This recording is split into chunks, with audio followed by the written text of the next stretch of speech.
Yeah, I think it's always been a major challenge in terms of, what business and board and budgets and what they give IT. But as we now know, every company in the world today is a software company. Every company has software driving it.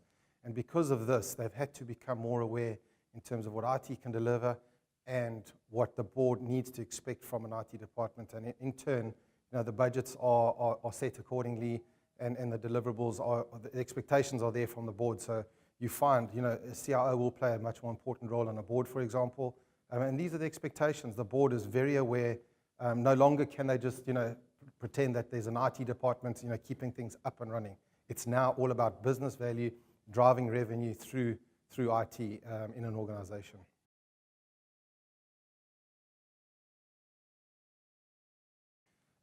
It's always been the business leaders, the board of directors and the business management. But now more and more we see that they're interacting with the IT department to ensure that what their vision is in terms of what they want to do, that IT can actually support this deliverable. Because if there's a gap between what the board's expecting and what IT can deliver, of course there's going to be a problem. So of course the decision and the strategy will always be driven by business, but 100% IT needs to be able to support this vision in terms of what they want to achieve.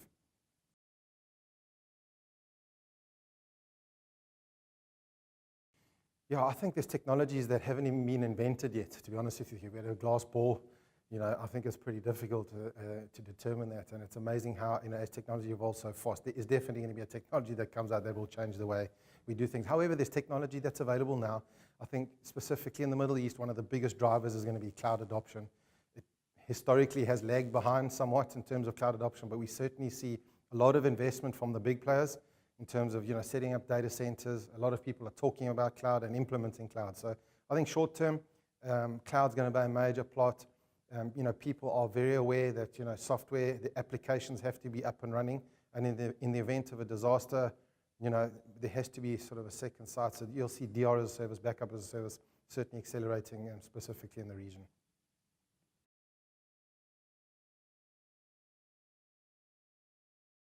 So historically, you would see BFSI as an example leading the way, oil and gas leading the way in terms of adopting disruptive or bleeding edge technology, as we call it.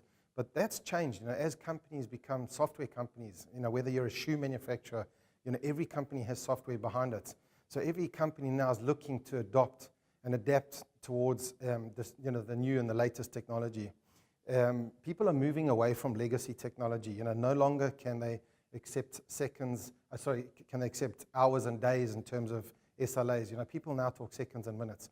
So you'll find a lot of the legacy technology falling away, and sort of the new vendors and what you say is disruptive technology coming to the fore,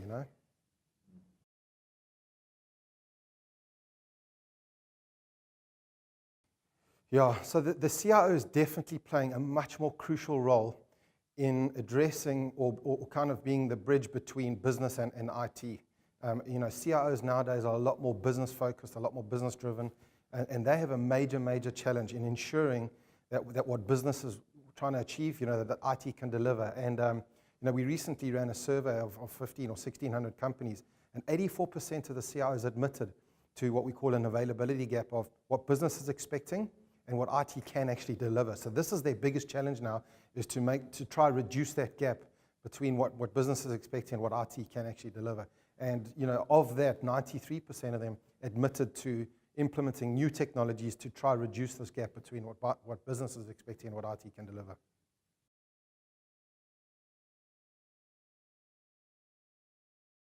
Well, of course they can, but realistically speaking, emerging countries or regions, let's call it, like North America and Europe, will always lead the way in terms of major technologies. However, you could possibly see some sort of innovative technology. It's a big hub. A lot of people are looking towards the Middle East now, so there's no reason why the Middle East couldn't, launch some new technology and become sort of an innovator in a specific area of IT. So, and the great thing is we have investment from the leaders. They love innovation, entrepreneurship, and that. So there's no reason why we can't do that. That's for sure.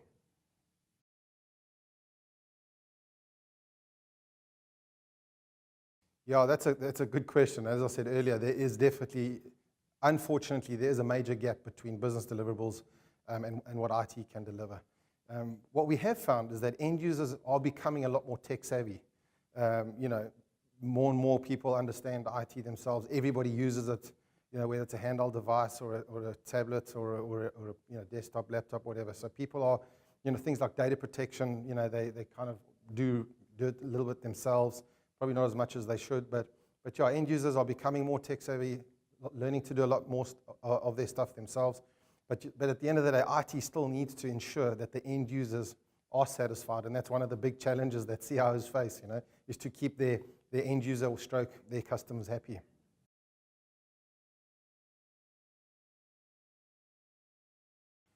Well, if you look at the crisis of 2008, 2009, one of the best things to come out of that was the explosion of virtualization, because CIOs had to do more with less. And server virtualization, as an example, you know, fitted into that perfectly, because you could literally do more with less, you know, consolidation, you know, and all those kind of things. And that will always happen, you know, as we have, you know, tough economic times. Budgets will get cut, but business doesn't care. You know, it expects more, you know, with less. And that's where disruptive technologies come in. So legacy technologies just cannot evolve, you know, into that. And that's where the new technologies, disruptive technologies, will allow CIOs to be able to do more with less.